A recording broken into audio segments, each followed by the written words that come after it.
বিকালবেলা কাজ শেষ হওয়ার পরে কাইরুল আমারে কইতেছে উস্তাদ 50টা টাকা দেন আমি সংসদে যাইয়াম। পরে আমি কই ইড্ডে কি কয় পাগলের ঘরে পাগল সংসদে তুই কেমনে যাইবে তুই কি এমপি নির্বাচন করবি নাকি এমপি হয়ে সংসদে যাইবি? কয় আরে উস্তাদ হেইডা না আপনি আমারে টাকা দেন আমার যেন মন চায় আমি এটা করবাম।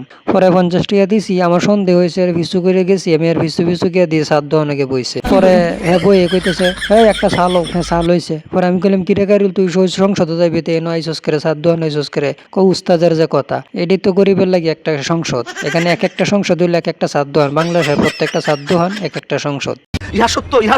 আমি কইছি এটা কেমনে হইলো? পরে আপনি এই নো আইলে যত কবর আছে সব খবর আপনি পাইবেন। কার বউ কার সাথে ভাগ্য গেছে গা, কার সিঁড়ি কার সাথে ভাগ্য গেছে গা, সব খবর আপনি এখানে আইলে পাইবেন। যত সমালোচনা যত গীবত বদনাম সব কিন্তু এখানেই হয়। আপনি সময় টিভি যমুনা টিভি কোনো টিভিতে এত খবর পাইতেন না যত খবর এই নো আইলে পাইবেন।